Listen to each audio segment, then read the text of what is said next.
Bueno, pues por seguir hablando de nuestro tema, que es muy interesante, nos podíamos preguntar, oye, ¿por qué existe el derecho canónico? Bueno, pues porque amamos la justicia, porque todos tenemos una función, porque todos queremos cumplir la función que tenemos y queremos hacerlo en comunión. Claro que sí. Entonces, el derecho canónico es fundamental. La Iglesia, por hablar de alguna cosa y dejarlo claro, es más que lo que nosotros vemos, pero más que lo que nosotros vemos a todos los niveles, ¿eh? Por ejemplo, en el caso de la Iglesia, siempre hemos sabido que la Iglesia no es solo la Iglesia que nosotros estamos, la Iglesia peregrina. Hay una Iglesia purgante y hay una Iglesia triunfante, como lo sabemos, la Iglesia del cielo, o sea, no necesita ya el derecho porque ya está con el Señor. La Iglesia del purgatorio, a esa necesita nuestras oraciones. Y la Iglesia peregrina, a la que todos pertenecemos, necesita que caminemos a reunirnos un día con los que están en el cielo. Por eso cuando explicamos la comunión de los santos, ahí se trata de una comunión de amor en toda la Iglesia purgante, triunfante y peregrina. Y de ahí tiene mucho sentido rezar por nuestros fieles difuntos. Dicho esto, el derecho creo que es muy importante, pero no solo eso, creo que es muy necesario, porque cuando decimos, oye, ¿por qué no nos dejamos llevar por el espíritu para evitar el legalismo? No. A ver, justamente porque nos dejamos llevar por el espíritu y el espíritu es el de Cristo, queremos un derecho justo y un derecho que nos haga vivir en justicia. Y esto es lo que nosotros más o menos vamos consiguiendo a lo largo de los años. Después no olvidar que cuando hablamos de la Iglesia, en el caso de la Iglesia católica, no es solo la Iglesia acintra, es decir, lo que nosotros vivimos. Hay una parte muy importante de la Iglesia acestra. La Iglesia católica, como todos sabemos, está reconocida en la Ciudad del Vaticano como un pequeñito Estado y ese Estado se relaciona en relaciones diplomáticas con todos los estados del mundo. Con más de 100 países tiene relaciones la Iglesia católica. ¿Y qué nos permite esto? Bueno, pues nos permite garantizar la libertad, porque lo más importante que tenemos aquí es la libertad para mantener nuestra forma de vivir, para mantener nuestra forma de creer, para mantener nuestra forma de caminar en este mundo como Cristo quiere que caminemos, transmitiendo el mensaje de salvación. Por eso el que la Iglesia esté amparada por un Estado no es algo visto como una situación de poder, no, es como una situación en la cual nosotros nos servimos para el mensaje. Mira, aquí todo está orientado a la salvación, todo está orientado a la vivencia de lo que Cristo nos vio. Pues bueno, pues también esto, el que la Iglesia tenga un Estado, viene a ser un instrumento perfecto para mantener nuestra libertad, nuestra forma de vivir, nuestra forma de transmitir el mensaje y para, en la medida de las posibilidades, tener garantizado que nos dejan llevar a todo el mundo la salvación. Por eso la Iglesia, como todo el mundo sabe, con estados y con sociedades firma lo que se llaman concordatos de respeto, concordatos de compartir incluso proyectos, concordatos de colaboración, y eso hace que la Iglesia en esos países pues por lo menos goce de libertad.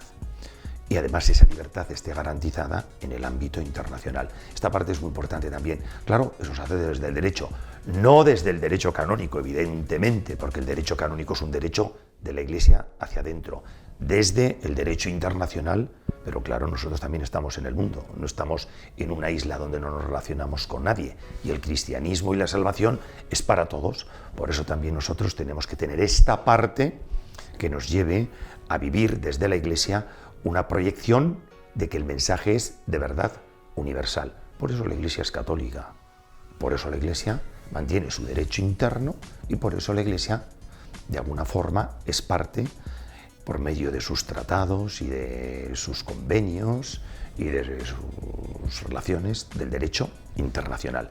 Entonces, nunca nosotros nos podemos quedar en las simplezas del legalismo o que el legalismo va en contra del espiritualismo. No.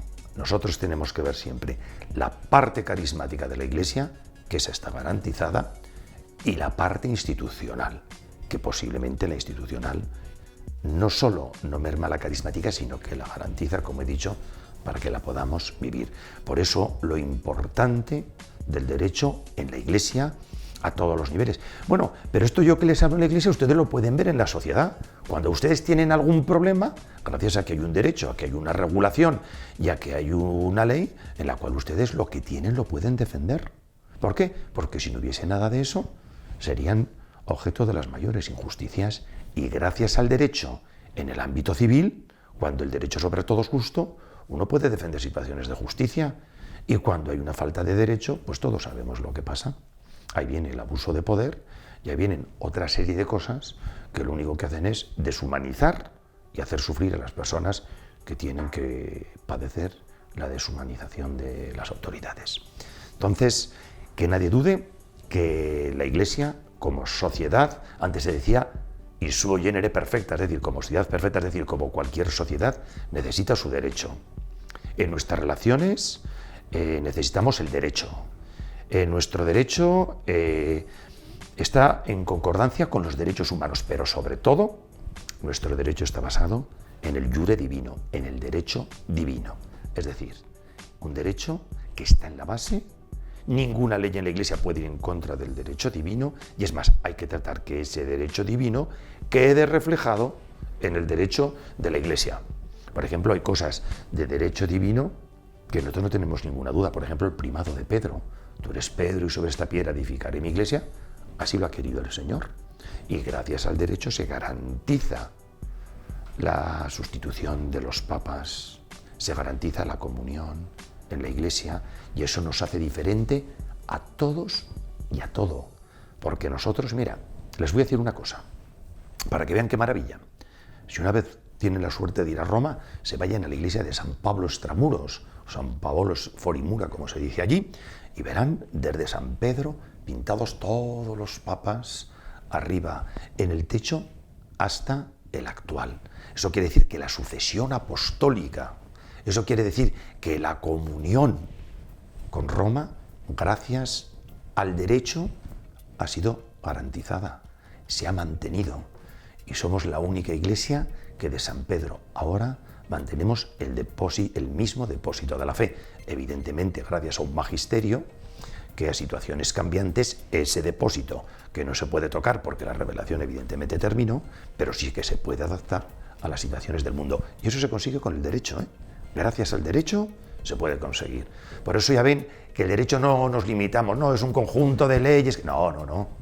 Eso es un conjunto de leyes que está bien, pero el derecho es mucho más. Entonces, nosotros tenemos que ser partidarios de que el derecho en la Iglesia se viva, se respete y nos ayude como medio a conseguir un fin mucho más sublime y más espiritual, que es la santificación personal. Alguno dice, es que en la Iglesia tenemos demasiadas normas. Bueno, este argumento, pues, vamos a ver, es que están pocas. Se puede comparar la normativa de la Iglesia con la normativa de cualquier otra sociedad a nivel de la Iglesia, ¿verdad? Con que ustedes elijan el estado que quieran, comparen la normativa y entonces verán que lo de la Iglesia es muy poquito. Nosotros no tenemos más que un libro que se llama el Derecho Canónico, que es algo fundamental, es una ley universal para toda la Iglesia. Luego, bueno, como la Iglesia después está encarnada en los diferentes estados o dividida, como solemos decir nosotros, en diferentes diócesis, en cada diócesis también respetando un poquitín la configuración de sus miembros, las tradiciones de sus miembros, las costumbres de sus miembros, evidentemente también hay por así decirlo, legislaciones especiales que ayudan de alguna forma a vivir esta legislación universal en el ámbito particular, con esas características propias del lugar donde la Iglesia está desarrollando su labor pastoral. También de alguna forma vemos un poco la comunión de las iglesias. La Iglesia universal, que es una santa y católica, pero que lo es en cada iglesia particular, que preside un obispo que pertenece al colegio episcopal y que ese obispo tiene que estar en comunión con el Papa, para que el mensaje sea uno, para que la salvación sea una y para que siendo uno el mundo nos vea y crea. Yo creo que por ahí va la situación, pero lo importante es que todo esto, ¿de cómo se consigue? Bueno, pues esto se consigue también desde el tener un derecho único y tener un derecho que nos ayuda a estar todos en la misma situación, con los mismos derechos, con los mismos deberes y exigir la misma justicia para todos. Esto sí que es muy importante. Luego vamos a hablar de cómo ahora metodológicamente se ha cambiado el Código de Derecho Canónico. Esto lo veremos porque, claro, después del Concilio Vaticano II ha cambiado la situación, lo que es cambiante ha cambiado, y veremos un poquitín cómo, siendo prácticamente igual, la valoración o la metodología es un poquito distinta y nos va a hacer comprender cómo el derecho es importante también para vivir esto, para el concilio hacerlo efectivo por medio del derecho canónico.